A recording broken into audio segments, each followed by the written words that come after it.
किशोरी कुछ ऐसा इंतजाम हो जाए जपू में राधा राधा तेरे नाम पर। जी हाँ, आज हम एक ऐसे शख्स के साथ इंटरव्यू करने जा रहे हैं जिन्हें मैं स्टूडेंट कहूँ, एक कथावाचिका कहूँ, एक साध्वी कहूँ, या फिर एक एस्ट्रोलॉजर कहूँ, या फिर एक सिंगर, या एक स्टूडेंट। तो मैं किससे बात कर रही हूँ, तो इनका परिचय उन्हीं की जुबानी जानते हैं। और स्वागत है आप सभी का क्लासिक कोमल में। मैं हूँ आपके साथ कोमल। तो बहुत बहुत स्वागत है आपका हमारे फर्स्ट पॉडकास्ट में, फर्स्ट इंटरव्यू में। मैं आपको किस नाम से बुलाऊं, आपको क्या कहूं? एक सिंगर कहूं, एक कथावाचिका कहूं, एक विद्यार्थी कहूं, एक एस्ट्रोलॉजर कहूं, क्या है ब्रिज प्रिया किशोरी?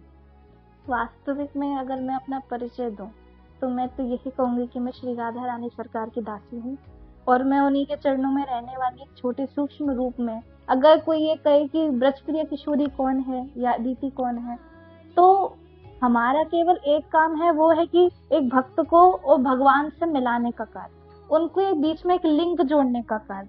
तो हम लोग कुछ नहीं करते हैं कि मतलब जो हमारे गुरुजनों ने हमको आदेश दिया है उसको आगे किस प्रकार से निभाना है, हम बस लोगों को वही बताते हैं। तो वही है ब्रजप्रिया किशोरी। आपने अपना नाम क्या सोचकर ब्रिज प्रिया किशोरी रखा? क्योंकि वास्तविक में आपका नाम अदिति है।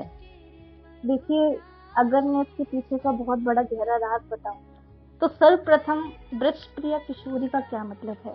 ब्रज प्रिया यानी कि जो ब्रज की प्रिया है वो कौन है? हमारी श्री किशोरी जी, यानी कि हमारी श्री राधा रानी सरकार, हमारी ऊंची अटारी वाली हमारी राधा रानी सरकार है। तो उन्हीं के नाम पर मैंने अपना श्री ये ब्रजप्रिया किशोरी रखा है। और जो दूसरा मतलब है, यानी कि जो पर्सनल रूप में अगर कहा जाए तो ब्रज का मतलब है मेरे पिताजी का नाम है श्री ब्रजेश कृष्ण जी महाराज, और जो प्रिया है यानी कि मेरी माता जी का नाम है प्रियंका चतुर्वेदी। तो ब्रज और प्रिया यानी कि ब्रजेश और प्रियंका को जोड़ करके, यानी कि मैं अपने माता पिता के नाम को जोड़ करके ही अपना नाम बताया। तो अदिति जी अपने माता और पिता के नाम से अपना नाम, एक नया नाम बनाई है जो ब्रिज प्रिया किशोरी। तो ब्रिज और प्रिया का तो अर्थ हमें समझ में आ गया, लेकिन किशोरी का अर्थ क्या है? देखिए, वास्तविक में अगर मैं बताऊं कि किशोरी का अर्थ अगर हम क्या कहेंगे, आप लोगों ने सुना होगा कि हमारी राधा रानी सरकार को किशोरी जी भी कहा जाता है। किशोरी का अर्थ क्या होता है? यानी कि जो युवावस्था में होते हैं, कहते हैं ना किशोर अवस्था या वो युवावस्था, तो उसी को किशोरी अवस्था भी कहते हैं। यानी कि फीमेल टाइप में अगर हम कहें तो उसको हम किशोरी कहेंगे। दूसरी तरफ हमारे ब्रज में जितनी भी सखियां हैं, राधा रानी की सखियां हुई, चाहे हमारी राधा रानी हुई, तो वो किशोर अवस्था में है, यानी कि ज्यादा से ज्यादा 9 साल की, 8 साल की, इससे ज्यादा बड़ी नहीं है। तो किशोरी का अर्थ है कि मैं यहाँ पर ये सब दर्शाना चाहती हूँ कि मैं भी एक श्री जी की दासी हूँ, श्री जी की सहचरी बनना चाहती हूँ। तो इसलिए मैंने यहाँ पर अपना किशोरी नाम दर्शाया। जी, जैसे आप ये देख लो कि दो हैं महिलाएं, कथावाचक और कथावाचिका। महिलाओं को कथावाचिका कहा जाता है और पुरुष को कथावाचक कहते हैं। तो उनके नाम के आगे आचार्य कहा जाता है। और मैंने अक्सर ऐसी महिलाओं को देखा है जो अपने नाम के आगे किशोरी जोड़ती हैं।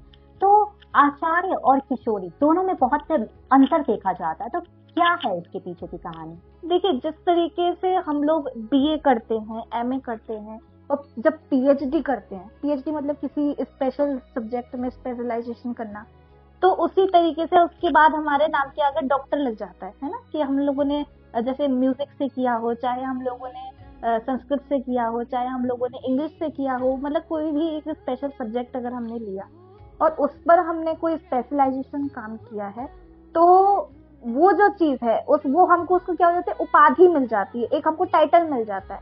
उसी तरीके से जो शास्त्री है, शास्त्री को हम बीए कहते हैं संस्कृत में, और जो आचार्य है वो होता है एमए, यानी कि पोस्ट ग्रेजुएशन। तो आचार्य और शास्त्री ऐसे ही नहीं लगाते हैं। जो भी आचार्य और शास्त्री लगाते हैं वो आपको ये बताना चाहते हैं कि एक तरीके से उन्होंने संस्कृत में बीए और एमए दोनों कर रखी है। तो पुरुष के लिए अलग शब्द है और महिलाओं के लिए क्या अलग शब्द बना है, आचार्य? और जैसा कि आपने बताया कि महाराज हैं, तो कैसे, तो महिलाओं का क्या कहा जाता है? महिलाएं भी ऐसा नहीं है कि महिलाएं आचार्य नहीं लगाती हैं, शास्त्री नहीं लगाती।